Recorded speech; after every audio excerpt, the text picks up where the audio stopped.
Welcome to our webinar on the role of grandmothers in climate action. As we gather here today, we find ourselves at the end of a record-breaking summer in the Northern Hemisphere. The effects of global warming, once considered a distant threat, are no longer confined to faraway places. Communities everywhere are starting to feel and recognize the challenge. The urgency of this climate crisis has never been more apparent. Yet, in the face of these dire circumstances, we are inspired by a group of individuals who, as we often hear, have very little to lose in lending their voices and actions to the cause.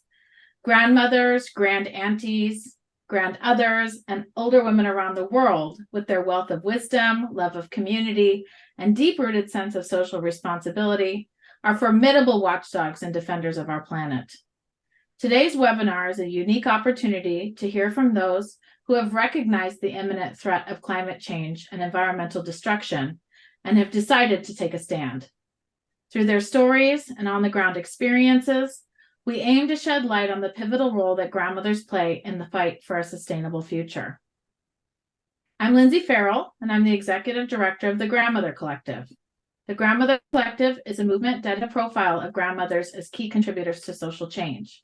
We believe that their unique perspectives, unwavering determination, and love for future generations make them invaluable assets in the battle against climate change and other challenges we face today. To learn more about us and discover how you can get involved, please visit our website at grandmothercollective.org. Now, I would like to introduce you to our ally and friend, Linda Rosier, who is an environmental activist in her own right, a writer, and a retired marketing executive who always balanced people, planet, and profit in her work. She's going to introduce our two panelists and lead today's conversation. Linda, take it away. Okay, thanks, Lindsay. That's wonderful. And welcome, everybody. This is a wonderful, wonderful opportunity for us to hear from some amazing people who are doing some amazing work. I'd like for a moment just to share a few lines from an amazing poem by Alice Walker, because I think it'll set the tone for what we want to accomplish today. She says, "We have to live differently, or we will die in the same old ways. Therefore, I call on all grandmothers everywhere on the planet to rise and take your place in the leadership of the world. Come out of the kitchen. Come out of the fields, out of the beauty parlors, out of the television. Step forward and assume the role for which you were created, to lead humanity to health, happiness, and sanity. I call on all the grandmothers of the earth and every person who possesses the grandmother spirit of respect for life and protection of the young to rise and lead. The life of our species depends on it." And today, I've been given the honor by the Grandmother Collective to introduce two phenomenal grandmothers who have done just that. They have risen and are leading to make a huge positive difference in our world for our planet. Mrs. Perron, alias Mrs. P, I'm just going to introduce you. We've just given a little bit of an introduction. But Mrs. P is the Deputy Chairperson of the South Durban Community Environmental Alliance. For her, having grandchildren drop out of school due to asthma and high incidence of death and cancer in her community is just not acceptable. So for her own grandchildren and for the dream of liberation of all people, she has taken it upon herself to show up at every chemical leak and flare and to hold the most egregious corporate polluters accountable for their environmental degradation. Mrs. P is there in the thick of things, helping with research, education, and inspiring people to act. Thank you, Mrs. P, for joining us from your beloved South Africa. Wow, this is wonderful to have this global meeting, and we're looking forward to hearing from you. And Louise Brownlee from Oakville, Ontario. Louise is currently the co-chair of the vibrant activist organization GASP, Grandmothers Acting to Save the Planet. It's a grassroots, nonpartisan group of grandmothers and grand-others who care deeply about the world that our children will inherit. Louise has a degree in biology and has been following the climate change issues since the 1980s. She says that becoming part of this environmental sisterhood has given her hope, community, and purpose. She joined GASP, this group, in 2020. Her grandmother, Delara, who was born during COVID, gives Louise even a deeper reason to work toward a greener future. Welcome, Louise, and thank you so much for your contributions to protecting Mother Earth and joining us today.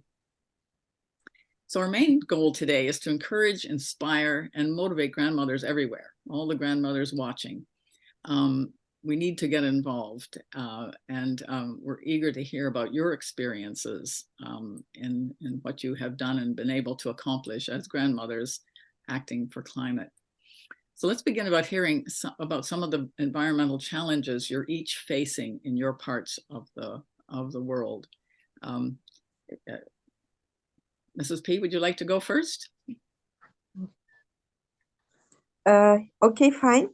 The challenges that I'm facing in our community is air pollution, sudden wastewater, sewage odors, trucking, cell phone tower, pipelines, and the fisher folk livelihoods, education of E. coli in the local beaches, and gaining interest of the community and mobilization. And yeah, that's about it. That's a lot. that takes in a whole whack of what we're trying to do here too. I mean, you've got it all in one neighborhood. Thank you so much. And Louise, what about specifically in our area? Because I'm in your area. Right. Well, this year for a few days, Canada was on fire, and they say the size of Canada that burned this summer was the size of Michigan, millions of hectares. So there were a few days in Toronto, which is close to me, in Montreal, where we had some of the worst air quality in the world. And my son takes his daughter to daycare. And it's maybe a 10-minute walk, but the air quality was so bad for a few days, he drove her to daycare because he didn't want her to breathe in that air. It's so bad for seniors and little ones. But we don't have the ongoing struggles that you do, Mrs. Perumal, but our country, Canada, is one of the top 10 producers of greenhouse gases. We are one of the reasons that the climate is warming. And on a per capita basis, Canadians generate more GHGs than almost any other country. Now, we're a cold country, and we have big distances to travel, but we have a responsibility to make sure that we do our best to reduce our greenhouse gas emissions and to get rid of the oil and gas refineries in Mrs. Perumal's neighborhood. We've got to get off fossil fuels, which is a big challenge in Canada because really we are a petro state. And so there's a lot of powerful people in Canada who want to increase greenhouse gas emissions. And one of the things that we're working on right now is putting a cap on emissions and talking to our political leaders. So there's big challenges here. Yes, thank you, Louise. Truly, I can attest to that because I'm involved in exactly the same things, and it's huge, and we're tarred with a bad brush, and we deserve it. Yes, so yeah. We need to change things around big time. So love to hear from both of you. When you decided to do this, to get involved as grandmothers, did you have an aha moment? Like, what was it that made you say, this can't go on, I got to do something about this? What was your aha moment? Do you remember it? And were you afraid? What were you feeling when you had your aha moment? Mrs. Perumal? It was about the children. I was at the age of 21, and we were having a lot of accidents, not very far onto the main road where the children had to cross to go to school. And the Mondi, the paper company, the trucks were using the road for the trucks to go on. And there was a lot of accidents. For me, the aha moment came when there was a little child that used to come to my house every morning and have his tea and bread before he went to school. And on that particular day, the child met a terrible accident and he didn't make it. And that really frustrated me. And I said, no, I mean, my mother-in-law was the one that used to go for all this marches and so forth, and I used to look at it and think what she's doing. But when this accident happened, it hurt me because this child was like my own child, and then I said, no, I have to do something. So I joined my mother-in-law, and we protested to stop the trucks from going on the road. And that's when Mondi built their own roads, and it became safer for the kids. And ever since then, I've joined small organizations and tried to do things in our community, which didn't give me very much joy because every time you did something, somebody came and interfered with it. And they said, you know what, you can't have this organization, you'll never ask for authority and so forth. So eventually, as the years went by, I joined SETSI, that's South Durban Community Environment Alliances. And I saw how powerful they were, and the people, when they approached anybody, they were taken seriously. So from that time, I'm being with SETSI. Oh, hooray for you. 3 cheers. That's amazing. And amazing that your mother-in-law, you said, inspired you because she was out there before you were out, before you had your aha moment. She was out there. Wow. How old is your mother-in-law? Oh, she's late now. Oh, okay. But when she was out marching, she obviously was a grandmother, I would guess, at that point. She was. She Wow. was. Amazing. Well, that's great. Well, thank you. And Louise, how about your aha moment? When did all this happen? Well, I because of my biology degree, I've been reading the newspapers on what's happening with the planet, and I've been following the climate crisis, as I say, since the 80s. And I joined Oakville Green in Oakville, and we fought to have the cosmetic use of pesticides banned in Oakville. And I've always been very concerned about air quality. I love hiking, I love nature. And I must say, over the years, when I see people idling their engines, which they do all over Oakville, I go up to them and I say very respectfully, "Excuse me, sir, is there any reason you're idling your engine?"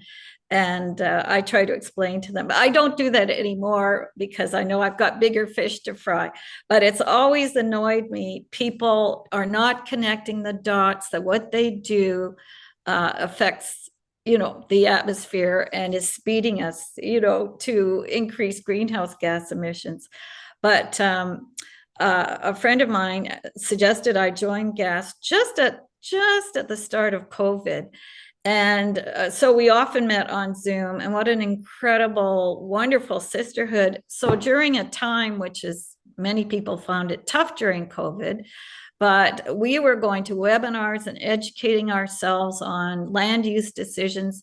In Ontario, we have a government that wants to build highways and gas plants. They don't want to do any climate action. And so I just joined this powerful group of women who want to make a difference and turn around what's happening in our province from going towards increased greenhouse gas emissions and all about cars and gas plants, and switching it to renewable energy and a green future. And, it gave me a purpose. And during COVID, actually, I found every day I leapt out of bed working on this cause. It was uplifting. That's wonderful. And I think the sisterhood aspect of it is so important. So important. Now, did either of you, when you had your aha moment, did that give either of you the heebie-jeebies? Like, did you suddenly think, oh, now what am I going to do? I've had this aha moment. I have to do something. Did you have any fears about getting started? Fears about what your family would think, what your neighbors would think, what your friends would think? Yes, in my case, it was my husband. My husband was against it, and he said, you know what? There's a lot of job at home. Take care of the kids and stop going all day and doing all those kind of things. And because my husband was away from home, he worked far away from home. He worked in Johannesburg. And so the kids and just my mother-in-law was at home. So he used to get angry with me and say that why am I leaving the children and running for meetings and stuff like that when I have much more important things to do at home. But what should I say? Like that like anger came out in me, like I want to do something, you know. I said, I can't just sit at home and uh, talk about it like be a couch potato. I need to be active, get involved. And I never listened to my husband. I still went ahead and I did what I wanted Okay. to. Oh, thank you. That's and good for you. That takes strength and courage to say, no, thanks very much. Love you lots, but away I go. And Louise, how about you? Well, yes, I have 3 signs in my front yard. And luckily my husband, who is a businessman, but he's come to our side, the green side.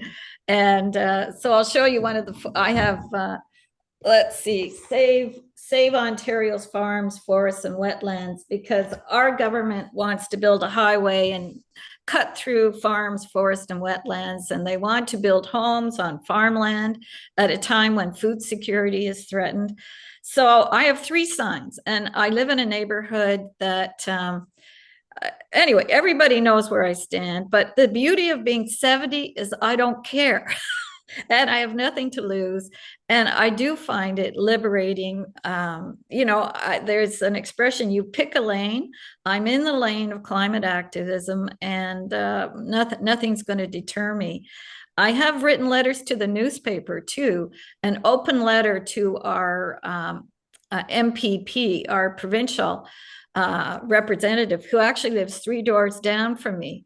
But he's putting letters in the newspaper that says we're doing great things for the climate, which is an absolute falsehood. And so I do open letters saying, here are the facts. And that made me think twice about putting it in the local newspaper. But I did get emails from people saying, good for you, go for it. But yes, it takes courage. But once you pick your lane, it's easy. That's great. That's great. And I think that's what our grandmothers listening need to hear. Yeah. that you get motivated, something takes over. Thank you. So do you think grandmothers have an advantage? And do we do things differently as grandmothers in terms of our activism? Yes, I do. I think, the beauty of it, what a fabulous time of life that we have the time, we have the wisdom, collective wisdom and experience. And yes, I think people are generally respectful of older people. Also, we're not in it for any personal gain. I mean, this is volunteer time, and people know that we're not doing this we don't have an agenda. We just want to do the best for everybody.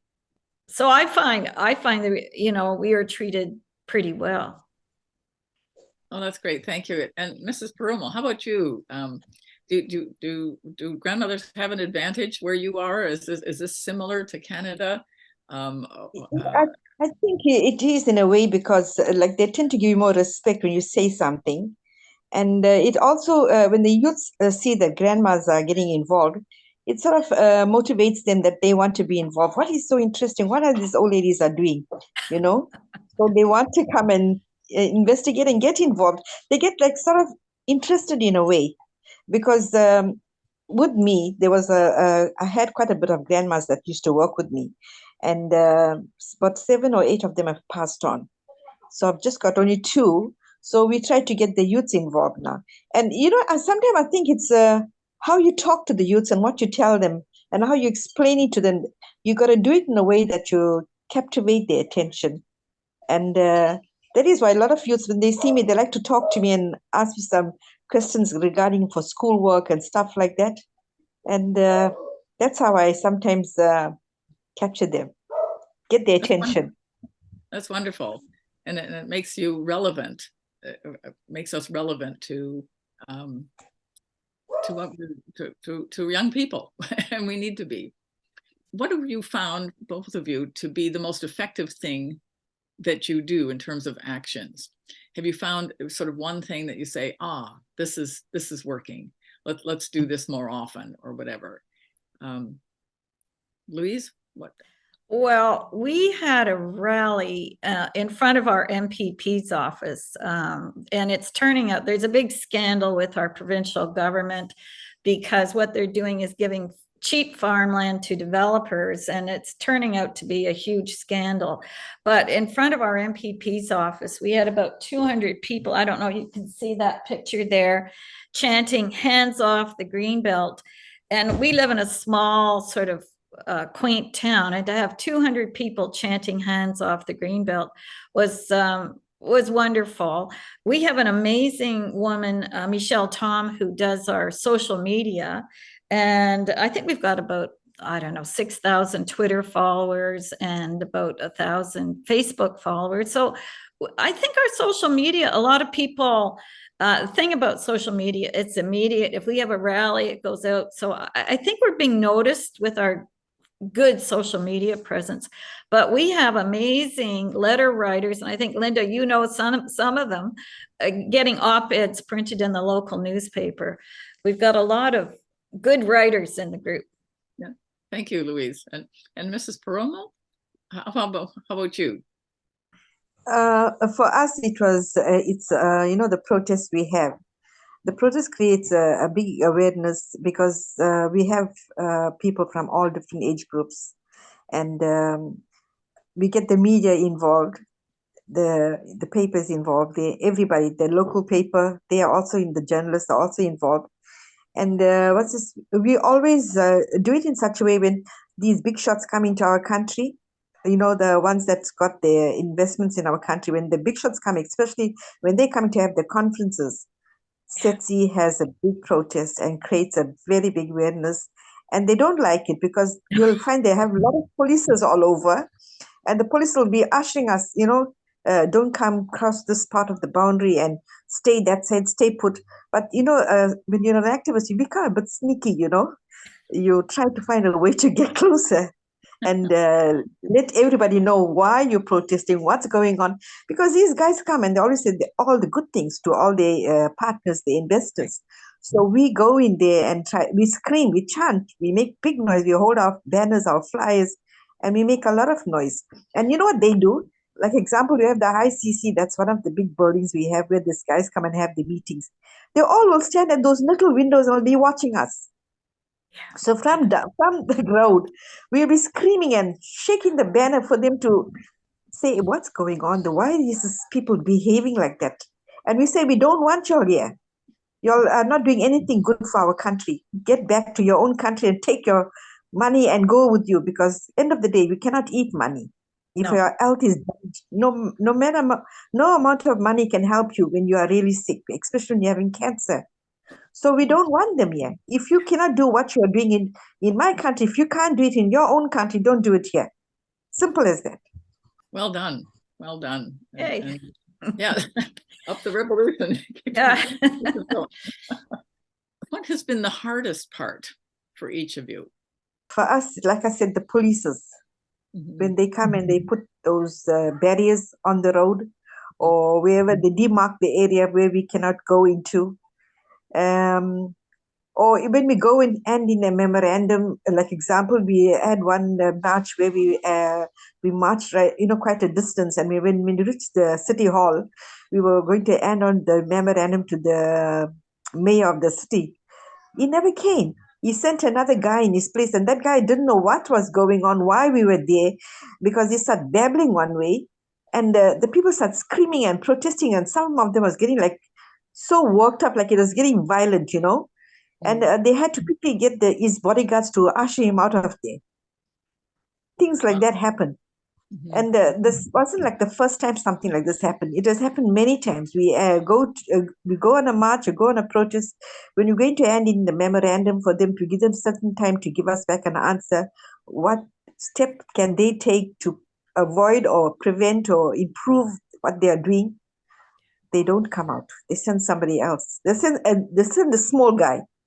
Not the big one, the small one, who has no idea. And they'll be so confused, what's going on? Please don't attack me. They sent me to come on. In one protest, we had a security guy that came to receive a memorandum. What a cheek those people had. Yeah. Wow. Wow. it can be frightening, frightening. And Louise, the hardest part for you? Well, I think the hardest part in a way is what Mrs. Peruma was saying, is getting to the leaders. The thing is, if you are a powerful oil and gas executive, you pay a lobbyist, hundreds of thousands of dollars to visit government officials with slick material. We're a volunteer group. We do try to meet with our local politicians. I think one of the problems is apathy. Here in Canada, most people live a very comfortable life. And there was a poll a few weeks ago. They said, how many of you think climate change is a key issue? And only 7% of respondents said climate change is the number one issue. And all the grandmas know, if you have a little rip, you repair it right now. Right now, we have a chance to try to get our greenhouse gas emissions down before it becomes an enormous crisis and nature fails. I think people don't connect the dots. So I guess our biggest challenge is education and getting more of the community aware of what the perils of destroying nature are. So that's our biggest challenge. Yeah, huge. Yeah. Thank you. So I'm sure all our grandmothers who are listening, and I too, would love to know, if you were starting over again, would you do things differently? What advice would you give to someone who hasn't gotten their foot into the water yet, but they're edging closer and they really want to dive in and help? What would you advise them to do? If any community is experiencing what we are, like example, we go into Johannesburg, we go into Cape Town, and we help the community to understand the problem first of all, and then we ask them to get involved in marches, and we assist them in whichever way. Like sometimes they have to engage the service of a lawyer, or sometimes just having workshops, educating the community so that they be aware of the problem, the danger of what's going on in the community. And for me, if I say myself personally, if I want to interest somebody in what I'm doing, I will sit and talk to them. And maybe if I've got pictures or articles, I'll show them, what's we've been exposed to, and how they can get involved in this and become part of what I'm doing, so that we can have bigger numbers. I mean, the more people we have, the more volume of people we have, the better it will be. Yeah, thank you.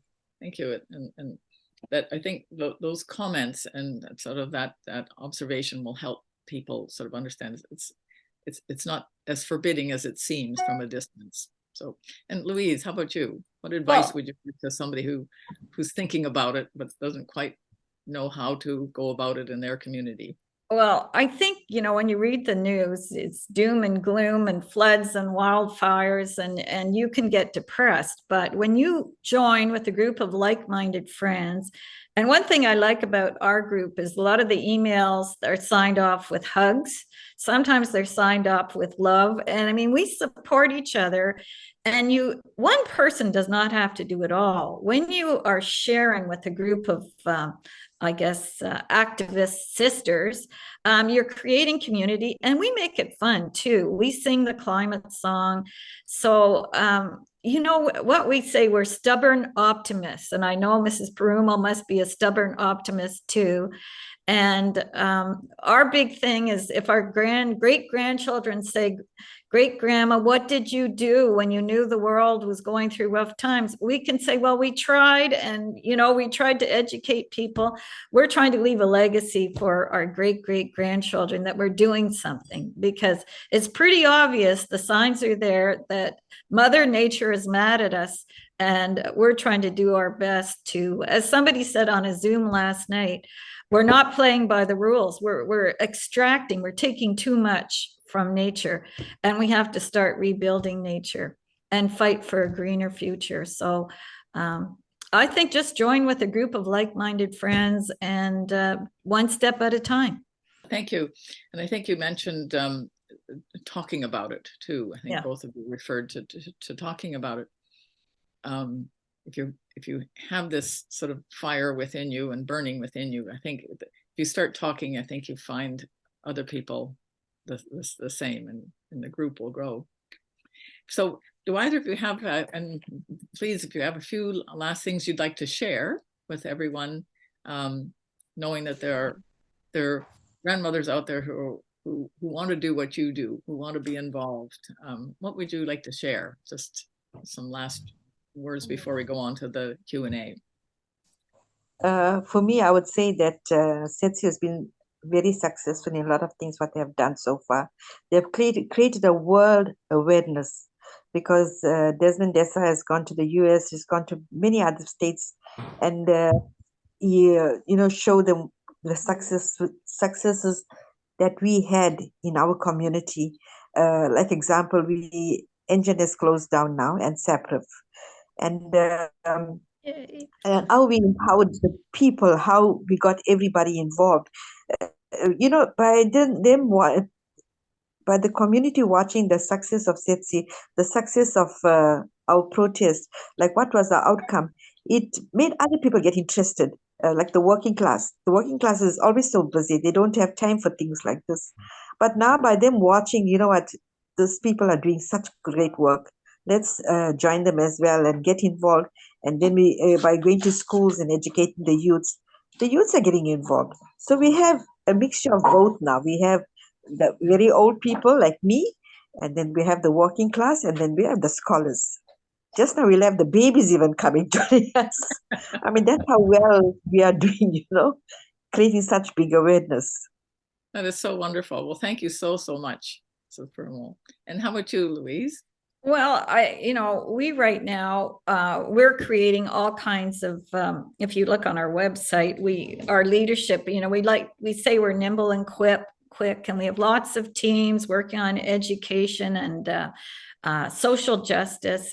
So it's very exciting time, because this is a few years into it, and our members are taking leadership, because one person can't do it all. So we're tackling a variety of issues. And I know we're getting noticed. We get emails every day. We were in a rally last weekend at Queen's Park to protest fossil fuels and call for the end of fossil fuels. And people noticed our sign, "I'm here for my grandkids." So I think our movement is growing.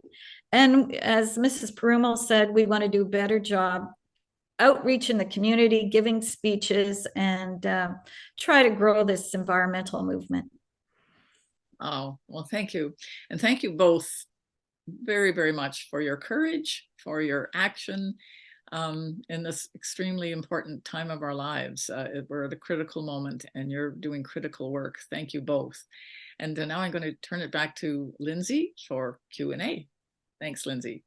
Over to you. When we were talking 2 days ago in preparation for the webinar, it became so evident to me, and this is sort of coming out in some of the questions, it became so evident to me that we have to have local and global action simultaneously. What I'm hearing out of someone like Mrs. P or Louise is that if there are not people paying attention to the local ways in which people are being polluted or exploited or taken advantage of, and raising and lifting voices in those ways, national movements, global movements will never know. Right? I feel so informed now about a place in South Africa that I didn't have before. So anyway, I want to actually use that to kind of segue into a question that comes out of from Christine Crosby, and she asks, is there any way all of the various climate protection groups worldwide can band together? So what are we doing in collaboration with others, or is there something more effective about acting locally? I mean, what's the choice that you make as a climate activist in choosing one or the other? And I will also add the Elders Climate Action, someone from Elders Climate Action, who's one of our member organizations, which is thinking about a national level of climate action and lots of partnerships, is also here. So appropriate for them as well. Yeah. What do you think, Louise?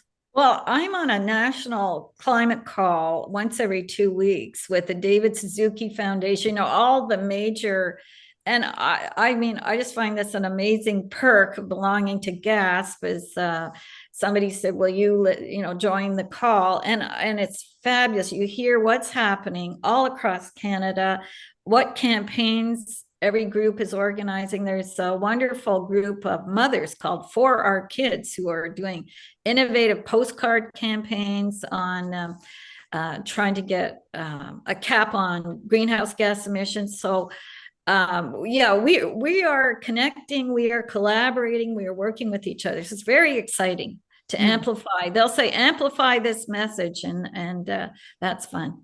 Yeah. Mrs. P, are you part of any sort of national or global movements? Yes, SETSI is involved in national and global, and in order for them to do that, they had to do that because to take our work to other people, and for the funders to also see what's happening, so that they will continue funding SETSI. So SETSI is globally recognized and internationally. Yeah, so that's also a sustainability measure. In addition to amplifying the voice and pushing out more things, you're able to also keep doing the local work because you're nationally recognized or internationally recognized.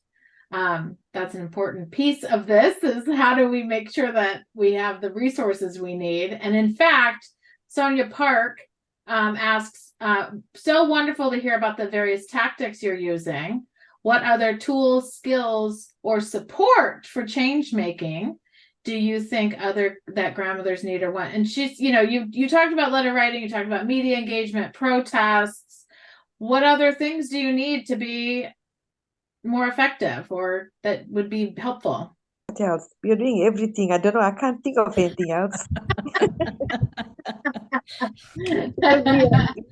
You've been given all the resources you need. You have the education you need. You have the skills you need. You have the networks you need. We have everything. We have done everything and we have everything. We even go on to the example. I've got a meeting on the 7th of September to go into Southern Wastewater Works.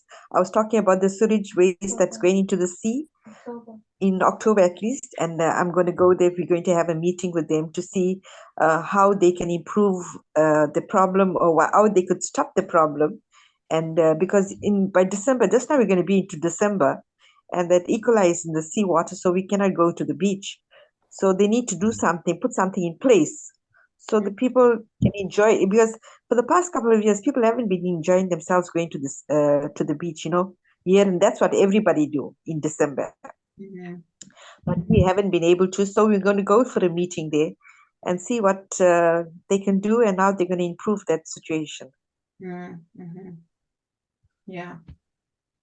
Can you think of anything, Louise, that would? Well, my daughter-in-law's in theater, and I said, could you write a play? I think you've got to raise the awareness in the general public that we are at the tip of a tipping point, and we've got to seriously get our greenhouse gas emissions down. And I love what you're doing in the States, the IRA. I think there's a lot of great projects going to reduce emissions. But Canada, we talk a big story, but because the oil and gas lobby is so powerful, the government is so afraid of making strong changes to reduce our oil and gas emissions. So we have done some videos. If you go on our website, gasforchange.org, you'll see we have videos, and we're just going to keep on working on the educational campaign. It's really, we've got to get beyond the 7% of people who say climate change is the number one issue. This is we're destroying nature. Only about 30% of wilderness is left on the planet, 35%. I watched the David Attenborough video. You watch those documentaries. I mean, and biodiversity is declining big time. So I just hate to see my granddaughter, I've got a picture of her here, but I want her future not to be full of wildfires and floods and destruction of nature. So I'm going to do my best. Stubborn optimist. And it's good for your mental health. You know, if you have eco-anxiety, get involved with a group, and it makes you feel like you're going forward and doing something. You know, that's interesting because Barbara Allaire asks, how do you keep up your hope when the news about climate change and the forces against reversing it seem overwhelming? And I hear from the both of you that it's by taking action. Yeah. Is that right? Yeah, that's how we do it as well. And I was saying you that we also have a lot of help from the media, you know.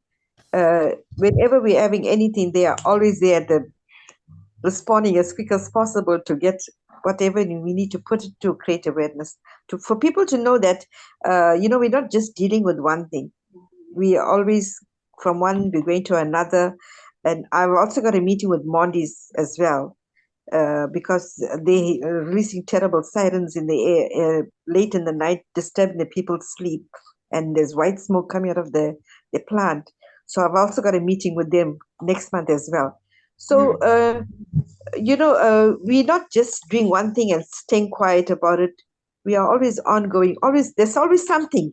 There's always something that is pushing us forward to go. You know, I've known some people that I've met, like in Johannesburg, in Cape Town. They tell me they take breaks and they stay at home, and they ask me if I take breaks. I said, no, but I can't take a break because we are always watching the industries, what they are doing. And, you know, these people in the industries know me so well, because whenever there's a complaint, first thing they'll ask, was it Mr. Speak giving me a complaint? Yes, I said, I'm not afraid. Say them, it was me. Yeah. But you know, that's so interesting. Somebody asks also, you know, what is unique about the grandmother role or the role of an older woman like you? And Mrs. P, do you have an understanding of why you're effective in being able to take these meetings and connect with people? Do you think it has something to do with your, you know, your status as an elder or you know, your age in some way? No, I think because you see, from a young age, when you have this passion, that passion doesn't die. It increases. You know, you become more active as the years go by because you have a better understanding of what has happened and what's happening. Yeah. It's like this, you know, you're chopping something and you're trying and trying and trying, and you don't get through to it. What do you do eventually? You break it with your hands. So it's just like it's the same thing. But like I said, from a young age, we've been fighting these industries. So the passion will not die off, because why? We want something better for our grandchildren. Yeah. Someday I would not be. I want my grandchildren to have a better life. If, you know, it's not just. Also, what I learned is, you see, I'm living in Meerbank, right? Yeah. Yeah. When the pollutions are released into the atmosphere, it doesn't only affect us. It flies elsewhere. It affects people that, especially in the farmlands. You know, it goes further. You mustn't think, oh, it's only happening here because we're living here. It goes out. So if we are a voice for those people, we must do so. Help wherever you can. And don't sit back and say, no, it's not affecting me. I mustn't get involved. Yeah. Get out of your lounge and join the masses and protest and do what you can. That's good. Yeah, I think something we hear a lot is that this sort of instinct to be socially responsible, you know, that comes with some age, but also seems to be unique to women and like feeling you know, feeling out being part of a community. And I remember, Mrs. P, you told us there's many grandmothers standing with you, or older, or women standing with you at these protests. Yes, there is. Yeah. So you also have a sisterhood, like Yes. Louise shares. Yeah. I was going to share go ahead. a prophecy of a local indigenous woman here who's a grandmother who she just returned from a trip to meet other indigenous women around the world. And she said, the prophecy is coming true. This is our time, the grandmothers. We are the wisdom carriers. We are the nurturers. All over the world, we are rising. We are needed to take care of Mother Earth. And Mother Earth is shouting out, and she's going to punish us if we don't listen. She's given us a warning, and we are the nurturers. Don't you think so, Mrs. Peruma? I agree with you 100%. It's our job. It feels like a time. We've had enough of other people's leadership. Let's see some of their leadership. Yeah, great. Okay, speaking of Indigenous, I think maybe I'm going to do 2 more questions. So speaking of Indigenous, we have an anonymous attendee that asks, specifically you, Louise, your country has huge plans in the work to make and sell electricity to the US. And your Native people have come to our country, so I'm assuming this person's American, describing the devastation they've experiencing. Help? Oh, absolutely true. This summer, a lot of Indigenous communities have had to be evacuated. But I don't know whether she's talking about the pipeline, because Indigenous people, some of them are fighting pipelines coming through their territory. Because if you don't think the pipelines leak or cause problems, so we fully support Indigenous people and in their fights, and we sign petitions. That's one thing, we're always signing petitions to help them. And I think there is going to be a rally at Queen's Park. Our provincial government wants to do a lot of mining up in Northern Ontario where Indigenous communities exist. And so they want us to show up and participate in the rally. But yes, this is important. What we have done, Canada's history with Indigenous people is not a good track record. And they are fighting to preserve nature on their lands. And many Indigenous people are leaders in terms of regenerating nature and preserving nature. So we have to listen to their wisdom, that's for sure. And also they're fighting logging. Canada has a terrible reputation for destroying old growth trees, and Indigenous people are fighting the terrible logging practices in Canada. For a pristine, you think of Canada as pristine, but we have a lot of environmental issues to solve. Thank you for that. Sylvia asks, how do you engage business and entrepreneurs in your movements? Are you able to connect with them? How are you getting them involved? So Luchmi is like showing up, telling people at the industries what she feels about them and what they're doing. But are there potential partnerships or ways to engage them? Well, I think it's a great opportunity for businesses, and this is a time for innovation. And so I think if you're smart, you're going to get on the green bandwagon. And I will buy products that are safe and healthy. And, you've seen that trend in the US. So trying to get off pesticide sprayed vegetables and try to have regenerative agricultural practices. I mean, there's so many opportunities for businesses. Mrs. Perumal. No, we don't engage with them, because end of the day, we get too friendly with them, then when we are protesting against them, they will ignore us. They won't take us seriously. So that is one of the main reasons why we don't take anything from them or get involved with them, because they are known for doing things like that. They will do something and then they think it's fine. They can do as they please. So the community must just accept what they're doing. No, we know. One more thing I want to tell you. I feel that women are very strong and we undermine ourselves. We underestimate our strength. Because if you look at the old thing, a woman is a foundation of a home. She holds everybody together. Likewise, when she goes out there in the field, when she goes out in her numbers, people take notice of it. Hey, why are there so much a woman protesting? Why are women getting so angry? So which means there is something going wrong, because end of the day, when your child gets sick, it's not your husband or the father that runs and sees to the child, it's the mother. Yeah. Well, in my culture, that's what we do. The mother is the one who runs. Likewise, she is angry, so she has to go out and fight and say, hey, you know what, stop what you're doing because you are hurting my child. So if we sit back and say, no, it's fine, carry on, and we will come and support you and stuff, what they're going to do? They're going to continue doing what they're doing. And they'll eventually destroy us. And what will happen to our children? They'll have so much of medical problems that they'll be born deformed and stuff like that. So I say, we are women, we are strong. We need to use our strength. And unity is strength. And I think, what we must always keep in mind. Yeah, so what I'm hearing is it's from Louise, what I was hearing is we want to support companies and entrepreneurs that are doing the right thing for the environment. But you're also really having to navigate not supporting those companies that are the problem, right? That are really causing the problem.